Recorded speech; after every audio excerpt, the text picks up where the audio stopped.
Technology and Innovations Week featuring Handa Pilipinas sa Bagong Pilipinas with the theme mula sa inobasyon tungo sa kaligtasan ng Mindanao. The nationwide exposition led by the Department of Science and Technology or DOST highlights how science, technology, and innovation strengthen disaster resilience. At this point, we would like to acknowledge all our media partners who are present here today. We have all the way from Zamboanga del Norte, Zamboanga del Sur, Zamboanga Sibugay Province, Zamboanga City, and of course, we have also our friends from the national media. Hindi ko iisa-isahin, no? Dahil medyo marami po tayong mga media partners who are with us. Maraming salamat po sa inyong presensya ngayong araw.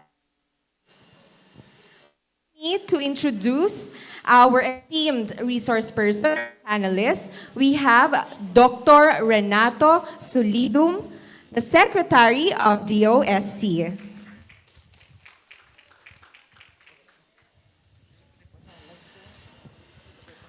We also have Engineer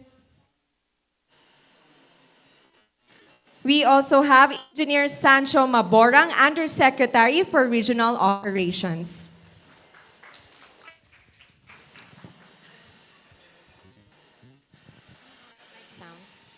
Sound check. And we also have Dr. Teodoro Gatchalian, Undersecretary for Special Concerns.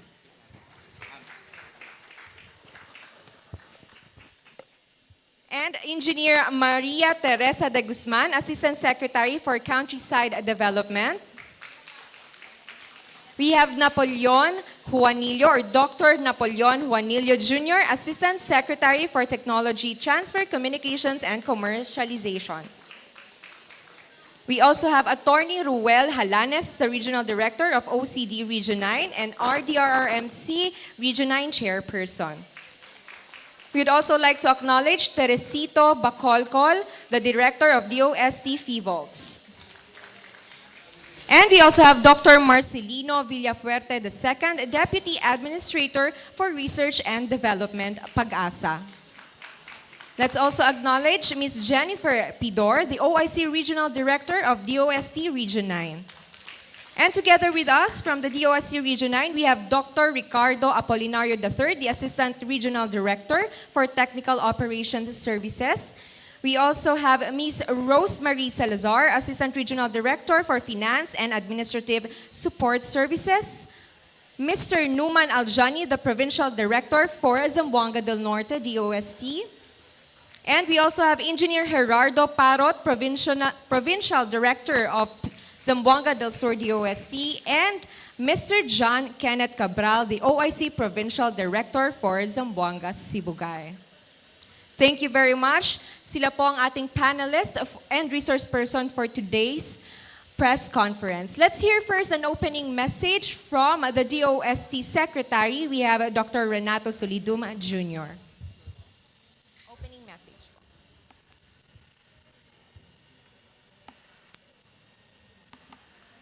Handa na ba kayo? Kung handa na kayo, handa na rin kami. Saan? Sa inyong mga tanong tungkol sa ating idinaraos na Regional Science and Technology Week, especially yung Handa Pilipinas campaign. At ako'y nagpapasalamat sa talagang masasabi kong pinakamaraming dumalo na media sa aking experience dito sa inyong region ko nakita yung support.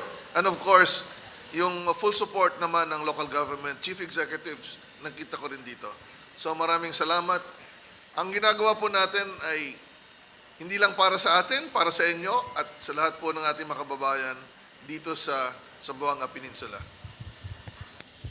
Maraming salamat po, Secretary Solidum ng DOST. At this point, we will now proceed to the open forum portion of our press conference. To ensure smooth and orderly discussion, may we kindly remind everyone of the following rules or ground rules. Please stick to the program and topic of discussion. Each media outfit is allowed one question and one follow-up.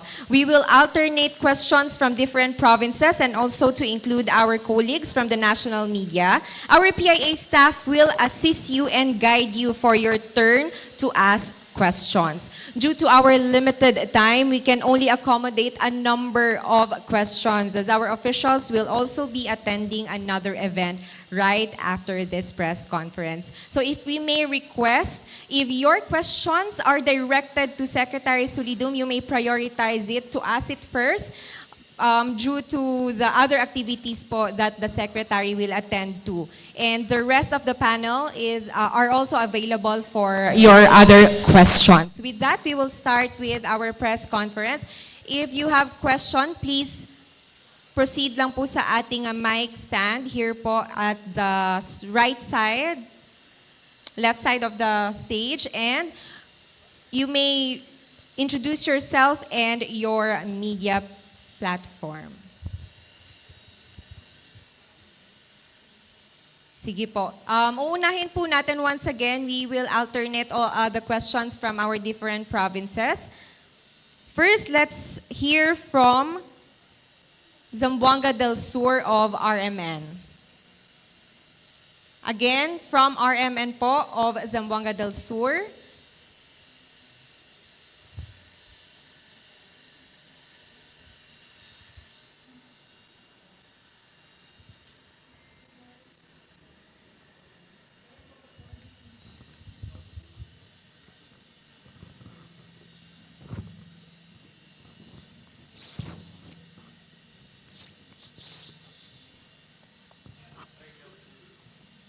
And po, good morning po sa lahat ng mga naririto ngayong araw.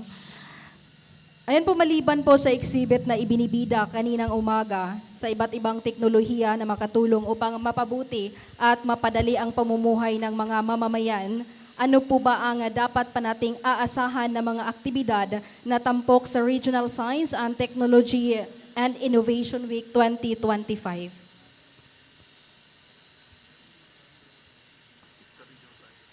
Yes, I'll answer the question na po, no, as the host region for the RSTW. Thank you po for that question.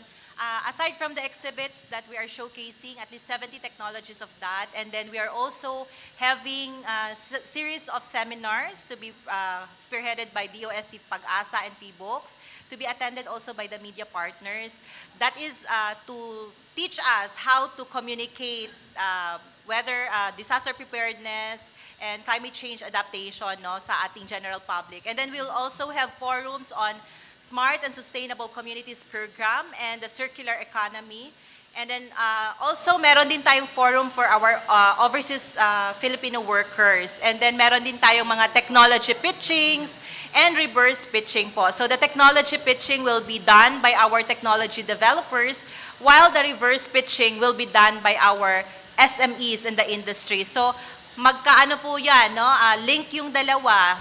The SMEs will give their problems and the technology developers or innovators will recommend solutions to their problems po. So those among others po. Thank you very much. Yes po ma'am, may follow-up question po ako. Kanina po kasi, nilibot po namin yung mga exhibit doon sa taas. May natanong po kami kanina ng mga personnel na nakabantay po doon sa mga exhibit. Sabi po nila na yung mga technology at ibang mga produkto na ibinida kanina is funded by DOST. Pwede po bang malaman po namin ma'am if yung lahat ba na mga nandun kanina is mga produkto na yon or mga technology na yon, yung gastos is from DOST ba talaga lahat yon? Not all the exhibitors were fully funded by the Department of Science and Technology. Some were offshoot of research and development fully supported by DOST. Some are startups that are partly supported by DOST, especially on the commercialization side, and some are in the prototyping side. So iba-iba po ang assistance ng DOST. One is for research and development. Some are for startups. Like, for example, in the Ateneo de Zamboanga, we funded them for their technology business incubation. Some are startups assisted by the Technology Application and Promotion Institute. Some are MSMEs supported by Small Enterprise Technology Upgrading Program. So iba-iba po ang funding depending on the stakeholder that we support. Ayan. Thank you po, Sir Solidon. All right, next to ask question po from Zamboanga del Norte, we have Rosemary Miranda, the PIO of Zamboanga del Norte, and also from DXAA. Good morning po. After this nationwide exposition, are there other planned interventions from the DOST to sustain what has been started for the LGUs? Thank you. Well, initially the Handa Pilipinas was conceptualized to make our local governments and other stakeholders aware of the existing technologies. However, these technologies need to be scaled up. So, on a parallel effort, we want these technologies to be commercialized. So we have other efforts that would help startups and other R&D products and services to be further improved and to be commercialized. We have various programs. We have the Startup Grant Fund, we have the program Propel, and Dr. Juanillo is the lead program leader for that, and many others. We also have a plan to extend beyond focusing only on disaster risk reduction and management technologies. Our concept of being handa or being resilient must be viewed not simply to save lives but livelihood. To do that then, if you want to be safe, a person must be healthy. So we need to look at health and nutrition, water and sanitation issue. To thrive, you need to have entrepreneurship and livelihood. You must also intervene in the education and literacy so that they understand the concepts of resilience and they form a better group in the community, and environmental management and protection, aside from disaster and climate resilience. So we have that in the community empowerment through science and technology. So what you are seeing as an exhibit is just a piece of an overall holistic approach by DOST. Kaya lang, hindi namin pwedeng sabay-sabay lahat, but remember, we're focusing on developing resilience, which is not merely surviving, but economically thriving. And we have been going around the country, and we have proven that by introducing the 5 components under the community empowerment through science and technology, we can be successful in advocating for resilience and also in the other aspects. Thank you so much, sir. All right, thank you very much. Next to ask question, we have from Manila Times. Okay po.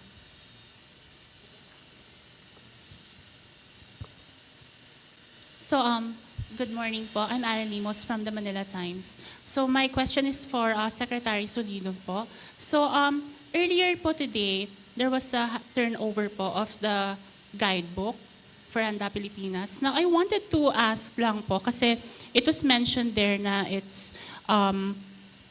aims to serve as an inclusive reference po for a lot of the communities. Can you define what inclusive reference is? And what exactly are the tools that we're going to use to make sure? Kasi you also mentioned in your speech po na LGUs won't have an excuse na na hindi daw sila prepared ganyan for the disasters. So can you expound more a little bit about that, sir?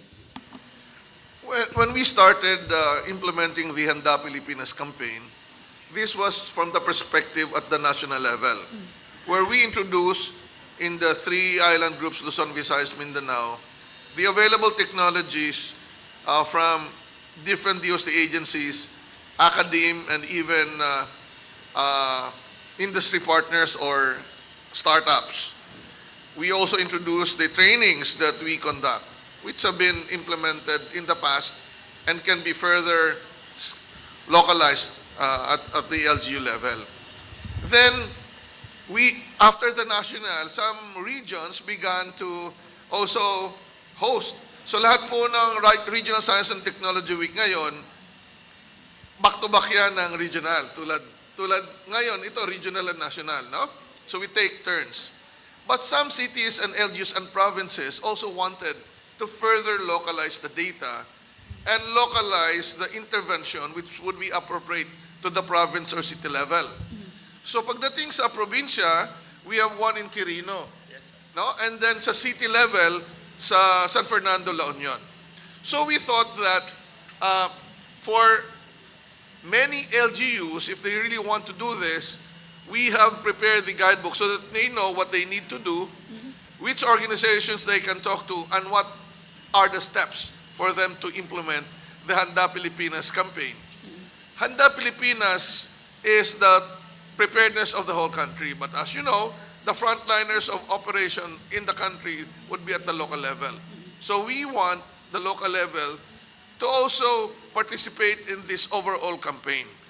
And we believe that the best operation and application of science will be if the information is localized and the interventions are localized. But of course, when it comes to integrating at a level like beyond the local government, beyond the town or city, then we need to look at the hazards that are that can affect the area. So we can perhaps look at per river basin if it's flood, and for tsunami, it's per scenario. Like for example, around here will be the Moro Gulf, or on the other side, Sudu Sea. So different scenarios will have different local impact. So all of the localities around the Philippines should know those. Thank you po. Thank you. Thank you. Next po, let's call on Brigada News FM from Zamboanga del Sur.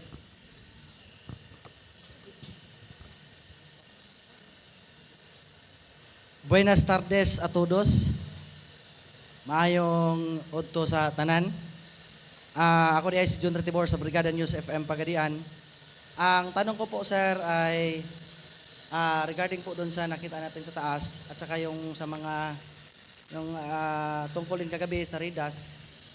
Ano po ba yung innovation or technology na nagamit po sa mga LGU na napakinabangan po? Pinaka napakinabangan. Yung unahin ko yung REDAS. Yung Rapid Earthquake Damage Assessment System is an hazards and impact assessment tool. For example, merong Cotabato Trench na gumalaw noong 1976. Or merong Sulu Trench na gumalaw noong 1897. Or may mga fault dito sa Mindanao. Kunyari, kung sa dagat yung earthquake at galing sa Cotabato Trench, baka magka-tsunami. So, pwede nilang isimulate ang sa pamamagitan REDAS, kung ganito yung magnitude, ganitong tsunami height ang pwedeng ma-expect, at pwede nilang makita ano ang epekto, ilan ang posibleng mamatay, maapektuhan. So, pag lumindol naman, kasama din naman yung pag-uga ng lupa. So, yung pag-uga ng lupa, pwedeng makapabagsak sa mga bahay at gusali. Kung ang mga tao ay natutulog sa loob at hindi sila nakalpas, pwede silang mamatay o masugatan. All of those can be estimated. Why is that important? So that you have an idea kung gaano kalaki ang epekto ng isang potential na panganib. At para masolusyonan yon, yung kahandaan mo and preparedness to respond should match the potential impact, or better so, must beyond yung preparedness mo dun sa potential impact. Kumbaga sa boxing, kung ang epekto ng lindol ay parang lightweight or kunyari heavyweight, ano ang kahandaan dapat heavyweight or super heavyweight. So you have to match your preparedness with a potential impact. Ang tawag ko dyan ay disaster imagination, so that you have the most appropriate response. So REDAS yan. Yung isa pang pinirmahan kanina ay pagtatayo ng community tsunami alerting system, no? So, ito, maliban doon sa monitoring na ginagawa ng FIVOX, naglalagay tayo ng sea level sensors and siren na kapag may nakita tayong potential na tsunami, papatulungin siya rin na either ng LGU o ng FIVOX, o di kaya ma-detect ng ating sensor na meron ng tumaas ang tubig. so that other areas can be further warned. So example lang yan, and marami pang pwedeng magamit ng mga LGU, but those two have been applied here in Region 9. Sir, follow-up lang po. Doon sa mga nagamit na po na mga innovation o technology, ano po ba yung diferensya? May mga reduce na po ba yun sa casualties or damage of properties? At saka sa mga yung sinasabi mo Napakiulit, ano yung tanong mo? yung sa ano po, tungkol po sa mga na-apply, may mga na-apply na po ba sa sa mga LGUs? So, yung mga na-apply, sir, kamusta po yung update? May mga nabawas na po ba sa datos ng mga casualties? O di kaya sa mga... Pasalamat ka, wala pang lindol at tsunami. Hindi Yes, pa sir. nangyayari. Yes po. So, ibig sabihin, hindi ako makakasagot sa iyo kung may nabawas bang namatay o nasugatan. Kasi wala pa. Pero ito'y ginagamit nila, hindi lang pang disaster, pati sa development planning. Lalong-lalo na sa mga lugar na nasa dalampasigan o may fault, pati rin sa mga building structure. So,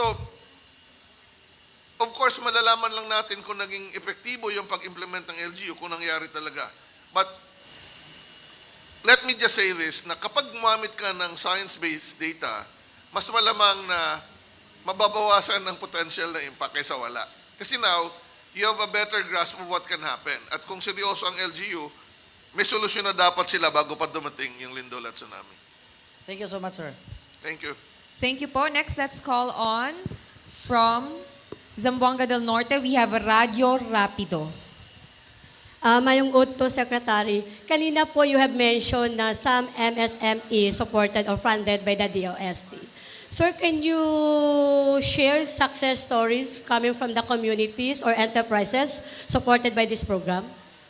Well, yung alerto ng Ateneo de Zamboanga was an offshoot of a project by DOST which started from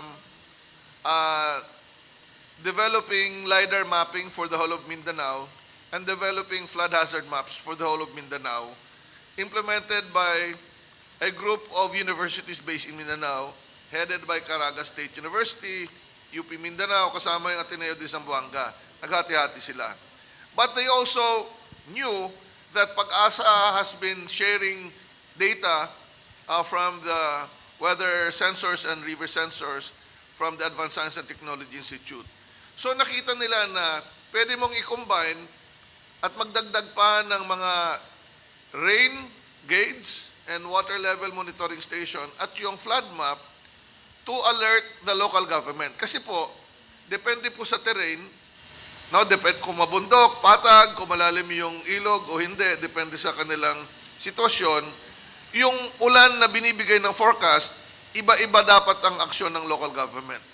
So that's why they decided to develop an LGU-specific warning system for flood and using a better improved rainfall, not using cell signal but radio frequency. So it became a startup, and we funded Ateneo de Zamboanga's university for a technology business incubation hub. Yung Azul, no? ADSO Azul, for 2 years so that they can help spin-off companies or startups from the university, from faculty or students or other MSMEs. So example yan.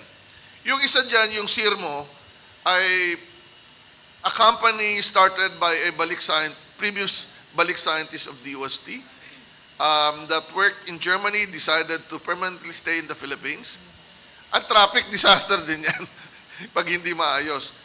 Unang-una, marami kang losses sa trabaho, productivity at gasolina, no? At sakit sa puso kasi nainis yung mga nata-traffic. So isa rin yan sa naging offshoot ng ating Balik Scientist program. Meron din dyan yung water and electricity management system, a startup naman na further assisted by the Technology Application and Promotion Institute to further improve their system and to commercialize. Alam nyo, hindi lang yan sa Pilipinas ang abot, pati sa Indonesia at pati rin sa Amerika interested na gamitin ang technology kasi pambihira. Combined water and electricity. No? Wala dito, but yung okay. Ang isa pa dyan, yung LGU, yung XMAP, from Caraga State University. Para sa titling ng mga lupa bawat LGU. So, meron na silang mga customer. And so we're helping them be exposed to other LGUs that can be interested. Kasi po, mapapadali ang karamihan ng trabaho ng LGU with the use of the technologies that we have supported. Thank you. Thank you po. Thank you. Susunod po, we have the Publishers Association of the Philippines, Sir Nelson Santos. Yes, good afternoon, everyone. I to ASECNAP. Okay. After posting ho nung GII article sa social media nung kinover ko during the launching, so Philippines reaching the 50th place in the Global Innovation Index. Many in the marginalized sectors still they do not feel the benefits. From your perspective, saan ho kaya tayo nagkulang? And how can this program be made more tangible at the grassroots level?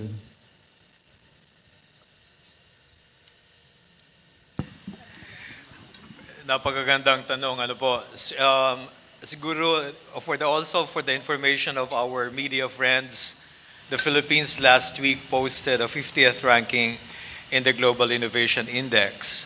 And syempre, ang malagang tanong din ng karamihan ay anong ramdam nito ng mga, let's say, for those who are marginalized. Now, let me also kind of put it in a broader global context also.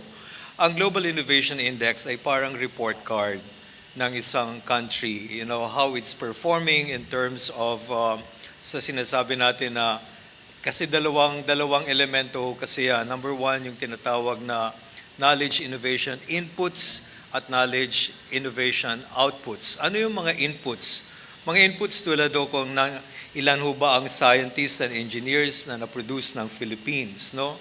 So yung mga ganun na klaseng tanong, medyo nga naman talaga mahirap isaugat sa ordinaryong Pilipino. Pero ang ibig sabihin lang niya na pag tinatanong na kung ilan ang scientists at engineers, ang ibig sabihin niyan sa ordinaryong Pilipino, bawat pamilya dapat rin magkaroon ng incentive or inspirasyon ang bawat nanay at tatay na i-encourage yung mga anak nila na magkaroon ng interest sa science, technology, engineering, and mathematics. Kasi doon tayo sinusukat ng buong mundo.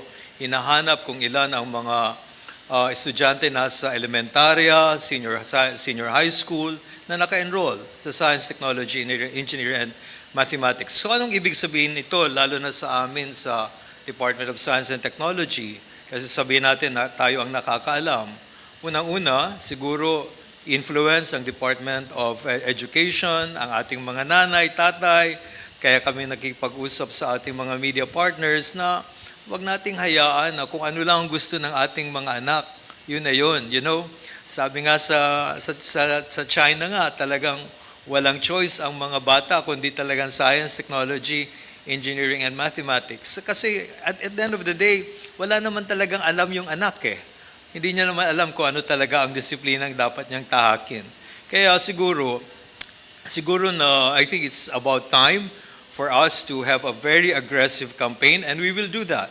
In the Department of Science and Technology, our regional directors, our provincial directors, and provincial science and technology officers will mount a very aggressive campaign na dito pa lang sa grassroots magkaroon ng appreciation for STEM. Wala ho tayong choice ngayon, kundi gawin talaga yan. Yan ang ibig sabihin ng GII na dapat maramdaman sa baba.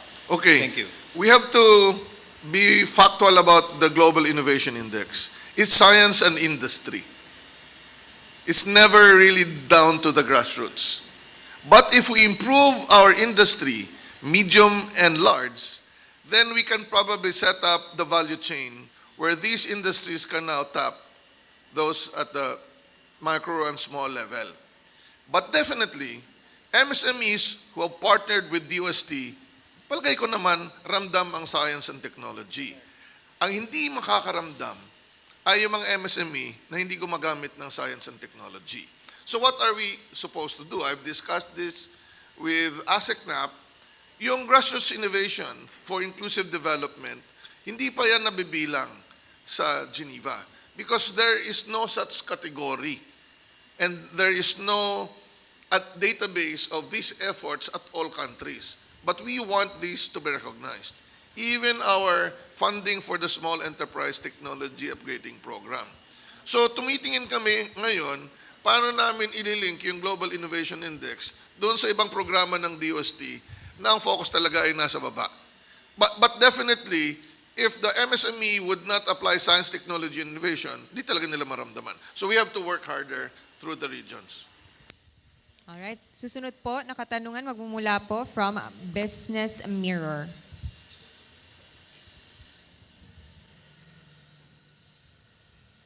Hello po, good afternoon. I'm Bless po from Business Mirror and my question can be answered po by Sec Solidum or the Regional Director of Region 9. Gusto ko lang po i-ask what makes the Region 9 leg ng RSTW distinct in terms of technology sector or priorities compared with other RSTWs po? Siyempre, sasabihin ko, distinct na distinct. So, thank you po for that question. Every year, kinakandak natin itong RSTW in all regions of DOST. And this year, sabi ko nga, this is very special for us, for DOST 9, because we're the first time for us to host the Mindanao leg of Handa Pilipinas. So, ito po yung talagang first time naming pinakita yung mga DRRM CCA technologies, and we're very happy that we are very much recognized and acknowledged by our local government unit partners. If you see in our attendance, ang dami po, siguro about 70%, if I may be safe, of them are present here in our activities. So yun po yung isa sa mga distinct na I can say na attribute or feature ng RSTW namin ngayong taon kasi we really touch base to our local government units, which is the very essence of Handa Pilipinas because our LGUs are partners for disaster preparedness. Thank you po. Dagdagan ko lang, ang kakaiba dito sa Regional Science and Technology Week ng Region 9 ay yung instead na back-to-back RSTW and Handa Pilipinas, ang focus ng Regional Science and Technology Week ay Handa Pilipinas lamang. Lahat ng exhibit ay related sa disaster resilience. Yan yung pinaka-unique. Para hindi maguluhan ang mga tao. Kasi minsan, kailangan nating pagbigyan yung ibang mga exhibitors. So sa umaga, mag-open kami ng like Handa Pilipinas or Regional Science and Technology sa hapon or vice versa. Pero ang unique ngayon, isa lang. Focus sila sa Handa Pilipinas. Follow-up ko lang po na after po mag-end itong RSTW, ano po yung mga concrete follow-through can communities sa Region 9 expect? So, yung initiatives po natin na pinapresent dito is hindi lang siya magstay as exhibits. Yes po. Actually, na-mention ko in my message earlier, the very true measure of success of this Handa Pilipinas is not just on the number of participants, but on the number of partnerships forged. If you see kanina, isa sa mga highlights are the 43 LGUs who have adopted REDAS already. So aside from the 43, 74 out of 75 municipalities of Region 9, excluding Sulu pa ito, we will add naman Sulu next year, have already been trained on REDAS. So, isa lang po out of 75 ang hindi na-train, but they have already manifested that they will be trained one-on-one by FIBOX.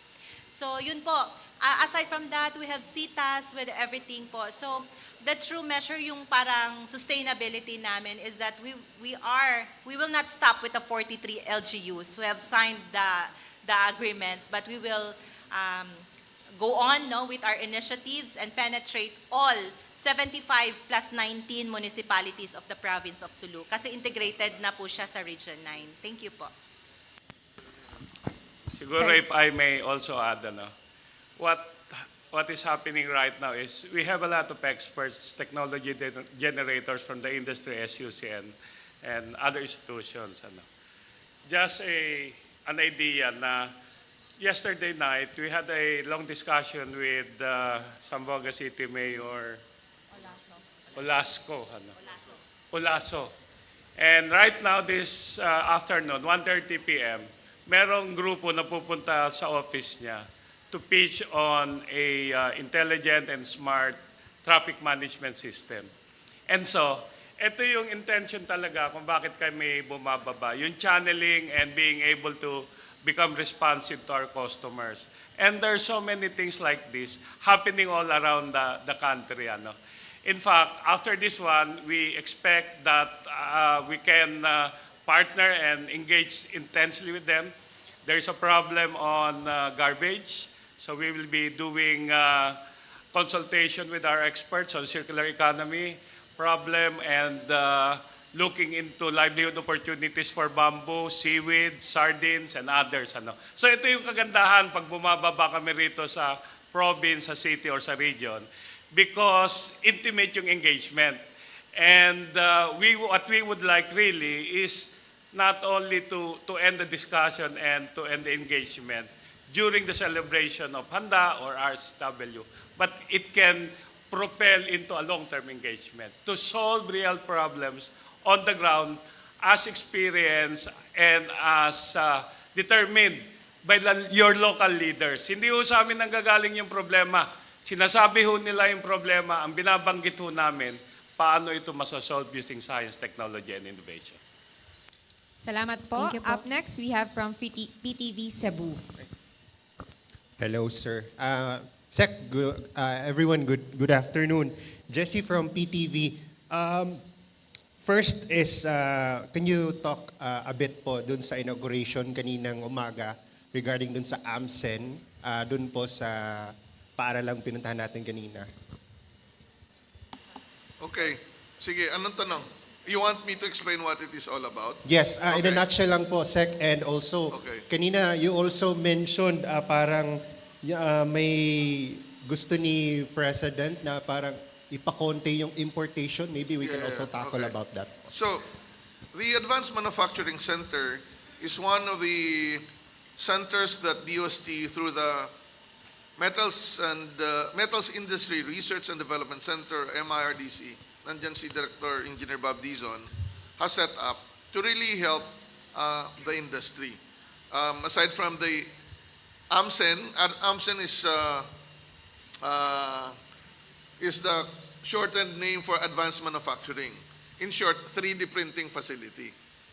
In the Bikutan campus, we have established the Advanced Manufacturing Center, where it houses advanced 3D printing facilities that is capable of printing thermoplastics, ceramics, metals, and even concrete. We're now printing concrete for housing. You can use this for various purposes, such as like prototyping, if you have an idea to test it, or printing replacement parts, or having it printed so that you have a plastic mold and then you cast the metal or whatever, no? Very concrete example in one of the exhibit would be the hospital here in Zamboanga using 3D printed materials for replacement of ribs, for cranium, no, mandible. So ginagamit na yan. So this will be very relevant in facilitating and accelerating our manufacturing industry. Additive manufacturing ang pinaka-scientific. Ibig sabihin, matipid. Depende. Matipid siya kasi hindi mo kinakat at tinatapon lang. Paunti-unti mong dinadagdag. But then we realized, and through MIRDC, that we need to share this technology throughout the Philippines. So we decided to establish satellite offices in different regions of the Philippines. Most of the advanced manufacturing center in the regions are housed at the Department of Science and Technology offices. Why is that so? Because we have been establishing innovation hubs as well, where students, faculty, business people, ordinary citizens can go and discuss with our staff, scientists, and even experts from the university or business people about their ideas, whether this can be improved through research or if they have a business to be incubated, or if they have been existing as a business for 3 years through the Small Enterprise Technology Upgrading Program. But some ideas need prototyping. So, minamatch namin doon. Magagamit pa nila.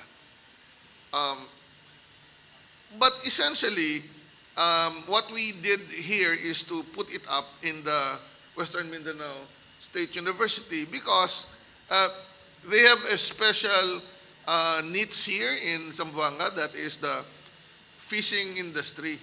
No? And so, maraming mga parts daw yung mga barko na luma na, wala nang makita, it can be printed as either prototype, pwede kang maggawa ng cast, molde, metal na lang, baka mas mura yon. Or magprint ng metal sa bikutan. Now, in relation to our discussion, when was that? A year ago, 2 years ago ba yun? Kay BBM? Last year? 2 years ago, we proposed 2 things. Last year, electric e-mobility or electric transport system and agri-aqua machinery to lessen the importation of equipment both for land and water-based agriculture. So, the Advanced Manufacturing Center is also an opportunity because, for example, for shrimp and fish, we can develop aerators or sensors that can look at water quality, ammonia. So marami pang mga sensors na ginagawa, but the parts can be 3D printed, no? Yung housing. So all of this, together with other innovation center, meron kami dito, Metals and Engineering Innovation Center. Sa kabila naman ng kabilang university doon. They can fabricate as well metal parts.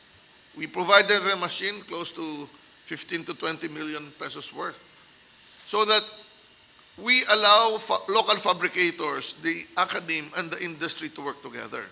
Ang kagandahan ng mga ganyan is that now we are allowing students to really use 3D printers or equipment in hindi yung nababasa sa libro, kundi nahawakan, napaglaruan. Because this is what we need in the Philippines. The problem why we have poor learning performance is that we lack many laboratories. Puro textbook lang, memorization, hindi practical. So we hope to really accelerate our improvement by having a either DOST industry or DOST academic industry collaboration.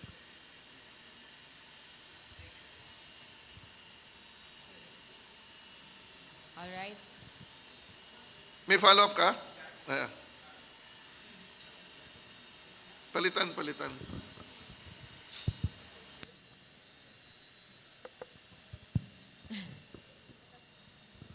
Sure na. Ayan. This time po, my second question for the regional OIC Regional Director of DOST 9. RD, ano po yung usual na disaster yung na-experience po natin within our jurisdiction? And kumusta na po yung preparations natin for these kinds of disaster na parang nararanasan natin always dito po? Thank you.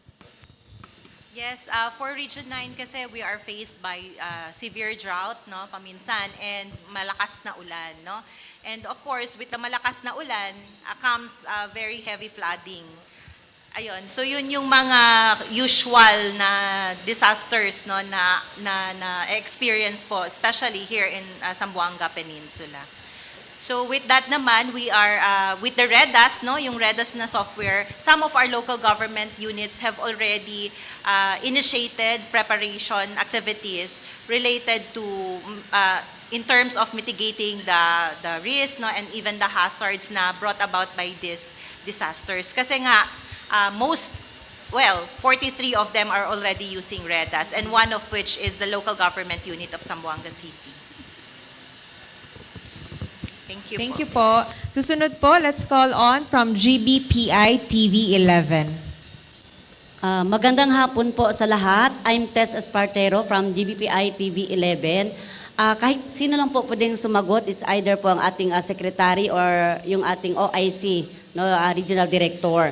Gaano po tayo kahanda since with the increasing impact of climate change ngayon po, what strategic role do you envision for emerging technologies like AI, remote sensing, and early warning system in the next 5 years, no, of DRRM planning in Mindanao?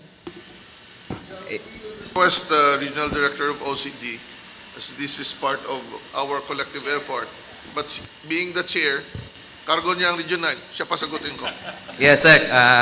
Dahil masunurin tayo, no? Will ko lagi tayo kay Secretary. Una, by operation of law, we are still on the part that we are orchestrating disaster risk reduction into 4 pillars. And in fact, DOST has been there as part of the prevention and mitigation. Kaya kung kanina nasabi sa atin ng ating butihing OICRD, in Region 9, we are still focusing on the naturally triggered hazard. So ibig sabihin, no, kami, hindi na climate change ang nag-exacerbate. Climate crisis and climate disaster na yung meron tayo. So threshold coming from the what we are now suffering, no? Yung intensification, makita natin, I'm looking at my cell phone because hindi pa nakakalisinando, Opong is coming in within our Philippine area of responsibility.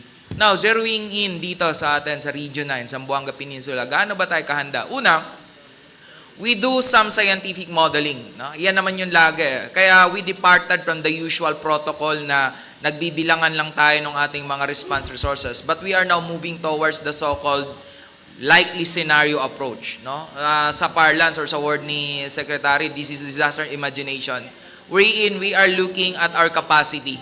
Saan yung tatamaan tayo? And by doing so, we will integrate so much of the forecast. The Mines and Geoscience Bureau provided us the land and susceptible areas for flooding and landslide, while Pag-asa is for the hydromet, gearing us kung gaano kalakas yung hangin or ulan na matatanggap. And by that time, we will be plotting that in the local government units. And the local government units will identify now based on established protocol. So kung tatanungin tayo gaano tayo kahanda, by policy and by tools, we are ready. Now, the question is kung gaano kalakas or yung intensity, yan yung kailangan natin time to check. Kaya yan nga yung ginagawa natin ngayon, we are doing the pre-disaster risk assessment. Kasi every now and then, even localized thunderstorms or even the southwest monsoon, nakikita nyo naman, no? Even here in Zamboanga City, talagang mabilis na yung pagtaas ng tubig and every time, it is a threat to the population. But nonetheless, no, dito naman sa Region 9, hindi naman siguro dahil pinagpapala tayo iba dun sa ibang rehiyon, but rather, we are still on the process wherein our LGUs are capable to respond any untoward incidents that may or result to disaster. Thank you po. Thank you very much po. Unfortunately, due to our limited time, we will cut our question and answer portion. Thank you very much po. Yes po, Secretary. Kunti lang kaming aalis, yung gusto magtanong, ubusin niyo ng tanong ngayon, sa akin, nandun may iwan na lang iba. Sige po. If meron pa po kayong questions directed to the Secretary para po ma-accommodate pa po natin. Yes, we have DOST STII. Hello po, mabilisan na lang po. I'm Claire Mondares po from DOST STII. So napahapyawan na rin naman po kanina, but I'd like to ask more about it. So last night po, there were 43 municipalities who have successfully adopted the Project REDA. So that's more than 50% of the total municipalities and cities po sa Zamboanga Peninsula. So my question po is, can we cite specific plans po kung paano pa natin mai-include yung iba, yung of course, the less than half pa ng municipalities sa Zamboanga Peninsula? Ano po yung mga ongoing efforts natin to include them po? Yes po. Actually po, yung we have 75 yung baseline natin, no, for the 3 provinces and 2 cities in Zamboanga Peninsula. Out of the 75 municipalities, 74 were already trained. And yung isa po, hindi lang po na-train, pero nag-manifest na po yun ng intent dahil lang po sa scheduling conflict, kaya hindi po nakasali sa training. But nonetheless, we have already coordinated it with FIBOX kasi the LGU mismo has manifested their intent to have them trained one-on-one with DOST FIBOX po. I'm sorry, ano pong ibig 100, sabihin? of course. Ano Ang po ibig- objective eventually po is 100%, and that is to add the 19 more municipalities from the province of Sulu, which has been integrated to Region 9 just recently this year. So next year po, yun yung magiging target natin. So, i-expect po natin sa timeline is next year, mahit na po natin yung 100%. Tama po? Sir Bacolcol, Hopefully. I can commit, but it is a shared commitment namin ng DOST FABOC. So, sir? Yeah, of course. Of course. Pwede naman sila i-train next year if they're going to request for trainings. Of course, duty namin na i-train sila on the use of the REDA software. Sa kataga dito yan, Region 9. Mapapahiya siya pag hindi niya sinabi. Ay, sorry po, last na po. Ano pong ibig sabihin nun? Kasi 43 yung nag-adapt, yung nag-sign ng MOA last night. Ay, today po pala. Pero 74 yung nag-train. Ano po ibig sabihin ng bakit hindi po lahat is nag-adapt po? Okay. Actually po yung nangyari kanina is just ceremonial signing, no? But they have, the 43 have already been adapting and may practical applications na sila ng software. Yung pong remaining na 74 minus 43 is, yun pong remaining na LGUs ay nag-manifest na po sila, they are already using the software, but hindi lang po nasali sa MOA signing because of the lack of resolution yun, authorizing the municipal mayor to enter into a memorandum of agreement. But tinatrabaho na po yon, no? Rest assured that all 74 that were trained have already manifested their intent and will be adopting the REDA software po officially through a memorandum of agreement. Thank you po. Thank you po. With the permission of the panelists, no, few more questions na lamang po talaga. We have from DOSTV. Hello po, good afternoon po. Desa po from DOSTV. So siguro po yung question ko for Secretary and for Dr. Villafuerte of DOST Pag-asa. So nung nakaraan po, sinalanta po tayo no, yung ibang mga parte ng Pilipinas po ng Super Typhoon Nando. So sa mga exhibit po natin today, meron po ba dito na nagamit po talaga natin to monitor po at maging handa po tayo sa pagdating po ng Super Typhoon Nando? And question ko na rin din po, for the post naman po ng typhoon, ano po yung pwedeng gamitin nitong mga lugar po sa Pilipinas po ngayon na binaha or nas evacuation center po na makikita din po dito sa ating exhibit? Thank you po. Sa Pag-asa na lang, kasi kahit super typhoon, makikita mo naman yung resilience ng Pilipino. May nabalitaan ka bang significant na namatay? Wala, di ba? Kasi hangin ang mainly problem doon. And they have been forewarned in advance. So maybe, Mar, please. Thank you very much po, dear Secretary, and of course to your question.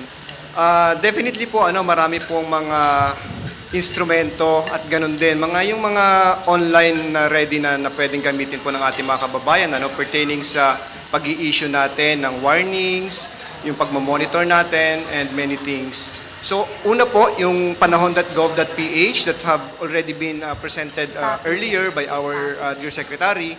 Dito po sa panahon.gov.ph na nasa website din po ito ni Pag-asa. With that, makikita natin kung ano yung current situation ng weather for a particular location across our country. And then it also includes a different forecast at different time periods extending up to 15 days. So, pwedeng malaman kung uulan sa isang lugar at kung gaano kalakas yung ulan na maaaring maramdaman sa isang lugar. Ganun din, makikita din doon yung movement po. Halimbawa, meron tayong monitor na tropical cyclone. Actually, kaninang umaga nga po ay nakalabas na yung si Super Typhoon Nando ng Philippine Area of Responsibility. Nagpapasalamat tayo sapagkat hindi naman masyadong naging grabe, particularly sa casualties kasi yun ang iniiwasan natin, yung ma-minimize sana natin ang mga casualties and damages caused by a certain extreme weather event. So, dun sa panahon.gov.ph, makikita natin yung direction ng hangin at kung ano yung nasaan na yung sentro roughly ng tropical cyclone. At nakalagay din doon yung forecast track in the next few days saan ba yung maaaring daanan nito. At bukod doon, nakalagay din yung real-time na warnings na ini-issue ng Pag-asa. Actually, meron po tayong Mindanao Pag-asa Regional Services Division headed by our kay Miss Ann Fortich, kasama po natin dito ngayon.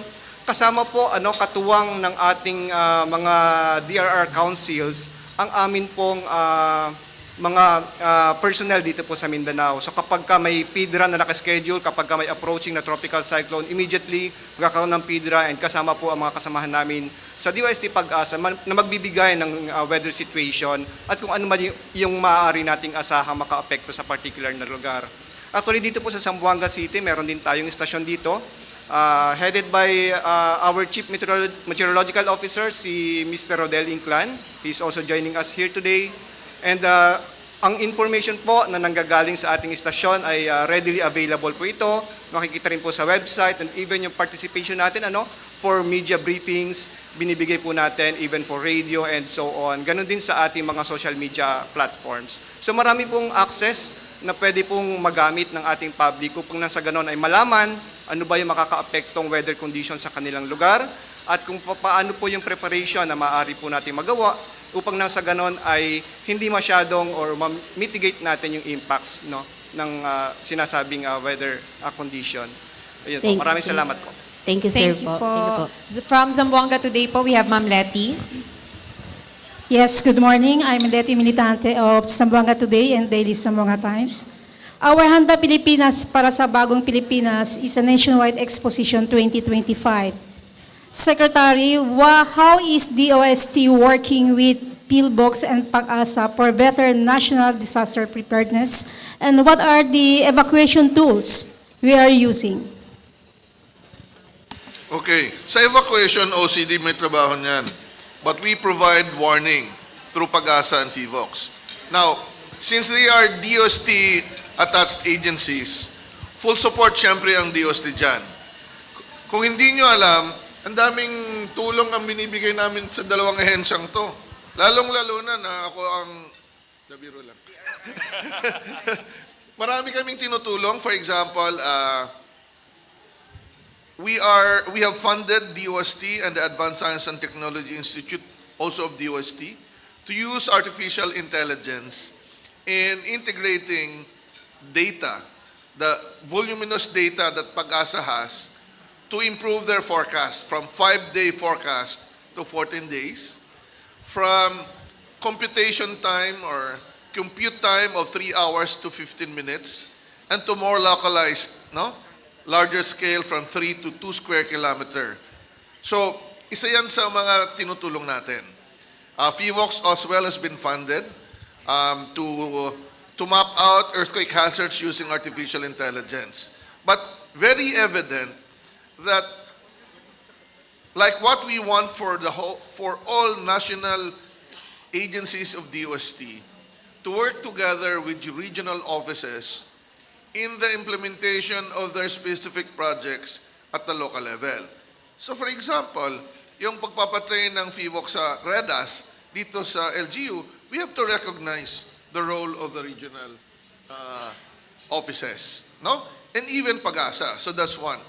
Now, we want to accelerate the procurement of modern equipment, both for Pag-asa and PhilBox. So we have been working with other potential partners para hindi lang kami umasa sa national government to replace the Doppler radar or to put up more stations, also for PhilBox. So yun po yung mga tulong na binibigay. Marami pa po. But syempre, bilang anak ng DOST, kailangan tulungan ng parent agency. Are we also working with other international group for disaster program? And in the absence of technology, like kung mayroon earthquake, down po lahat ng system, ano po yung alternative solution natin? Wala pong ganon. Hindi yan mangyayari. Kasi, ilan na ang ating station? We have 125 stations in the Philippines. Wala pong earthquake na magpapadown sa lahat ng stasyon sa Pilipinas. So we have redundancy. So hindi po mangyayari yun. So we have very modern technologies. Now, we partner with international organizations like Japan International Cooperation, KOICA, Korean International Cooperation Agency, but definitely we are also more advanced in many other things. For example, the GeoRisk Philippines, the REDAS, konti lang ang mga bansang may ganyan. GeoRisk Hazard Hunter, tayo lang meron. Plan Smart, Ready to Rebid, tayo lang meron. Automated planning. So, hindi po tayo nahuli. But I think the challenge for us is to put more instrumentation so that we can ensure redundancy and to continue modernization of both agencies. Okay, thank you po. One last question na lamang po from Cecil Aboy of RPN. Hi, good afternoon. I'd like to pose this question, and anyone from the presidential table who would like to answer. No. In the pronouncement of His Excellency Bongbong Marcos, in one of his inspections of the flood na nangyari sa Luzon, no, he said that itong mga baha, itong mga tubig, no, iimbakin natin ito para magamit. Did you take that as a clear instruction from the President? If that was a clear instruction from the President, how will you do this? It is not us, because we're not in the construction business. But we provide science-based information. We have forecasts for projection of rainfall now and in the next 100 years through Pag-asa. When you construct water retention structures, these need to be protected from strong shaking. FIVOX has the location of faults, the potential ground shaking maps, necessary to build dams. So, ang instruction po is very clear, but it is not us who does the construction, but we provide the data, and our data are available. No, it is not about the instruction, Secretary. No, it's about the water. No, na Iipunin po ang tubig. yes. But that's not us. To construct water retention structure, there are DPWH, National Irrigation Administration. Pero pagdating po sa data for projecting the water where this would flow, we have all the information. So you can be more specific in the question po, para lang pang DOST po. Hindi ko po makuha yung gusto nyong sagot sa tanong kasi ang instruction po kasi ay water retention, hindi po kami ang gumagawa. Okay, thank you. My last question, Mr. Secretary, no. Ang dami na po mga science and technologies activities na participated by students from different schools all over the country. And may mga ginawang mga estudyante, itong mga wastewaters, no, converting it into potable waters, no. Will the DOST fund or support all these projects by students? Not all, because many of these student projects are school exercise, and we have more advanced technologies. So if the technology produced by the student is far superior and definitely promising, then this can be supported. That is why we established the Innovation Hub in all provinces, so that then we can vet and evaluate if the technology being proposed to be scaled up can really be successful. So meron po tinatawag na technology readiness level and may market readiness level. Marami pong mga invention, maganda pero mahal. It's not practical to be commercialized. So yun po, we invite the students to work with us so that we can fully evaluate what their ideas. For example, I was in the World Robot Olympiad hosted by the Philippines at ang closing awarding ceremony po inong linggo sa Le Pavilion sa Pasay. Ang top prize ng future innovators is from Gapan. Ano ba yung Nueva Ecija. Gapan, Nueva Ecija. So, maganda po yung mga technology nila. Yung isa na nabigyan ng special award sa tubig. But I told the students, you can talk to us kasi minsan yung mga student, concept pa lang, theoretical. Nag-uusap nga kami ni Dr. Juanillo kanina, madaming magandang idea pero theoretical, hindi talaga proven. So we wanted to provide the laboratory for their ideas to be tested. Kasi at a first glance, mukhang maganda, but in reality, hindi talaga mag-work. But we don't want to dampen the interest of the students. That's why gusto namin they work with DOST through the university so that we can really implement those that are really very, very important. Malaki po ang programa ng DOST sa tubig. We have the Safe Waters already considered as a public good, Industrial Technology and Development Institute po. Binibigay po namin yon ng libre sa mga fabricator para sila makipag-coordinate sa LGU. No? And then we are also trying to finish up our desalination machine so that we can help the coastal communities po. So, importante po yung ginagawa ng school, but we need to vet it. Kasi minsan parang, ang nangyari po kasi hindi tinutuloy ng mga estudyante after they graduate. So we want for student projects to have a faculty advisor na magtutuloy so that we can really fund.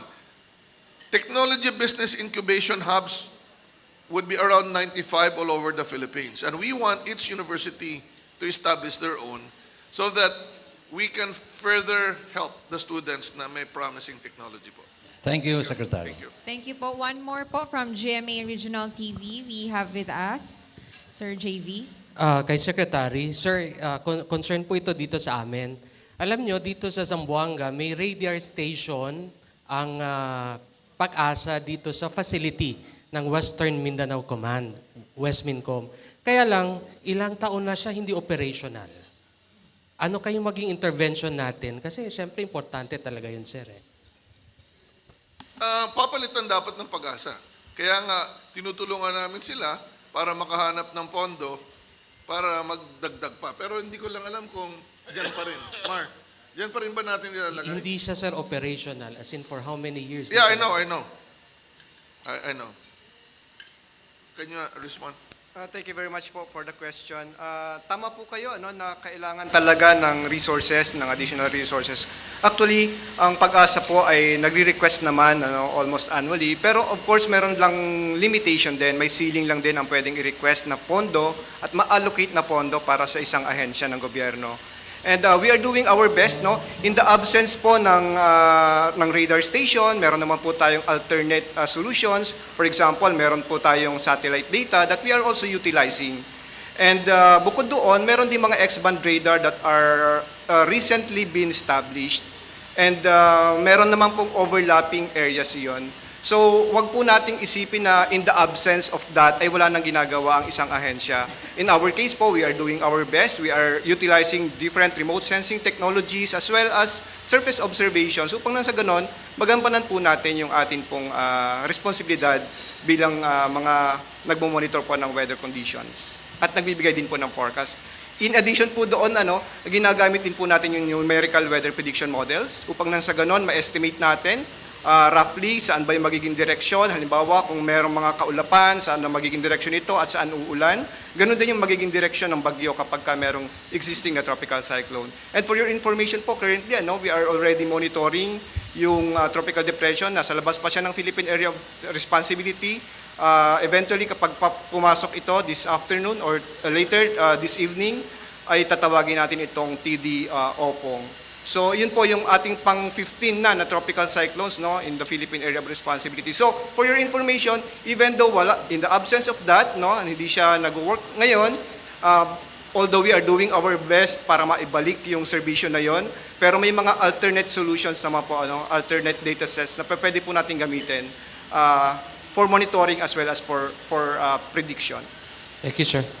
Thank you very much po. With that, we will now end our open forum. Maraming salamat po muli sa lahat po ng ating mga active media partners po who are with us today. Before we end, may we hear po short closing message lamang po from the OIC Regional Director of DOST 9. We have Director Jennifer Pidor. Yes po, in closing, I would just really want to thank everyone po. Of course, our constant partner po namin dito sa region, sa S&T Promotion, ang Philippine Information Agency. Maraming salamat. And of course, our friends from the media, both national and local, maraming salamat po for your time because your platform po will help DOST bring the message of RSTW and Handa Pilipinas po to the general public. Maraming salamat po. And good afternoon. Thank you very much. With that, we formally close our press conference. Maraming salamat po. And also to our online viewers po via live stream, maraming salamat po sa inyong mga sa ating mga manonood at sa mga questions po ng ating mga media partners. Maraming salamat po muli. Once again, this has been Myra Espinosa po from Philippine Information Agency. Buenas tardes a todos y muchísimas gracias.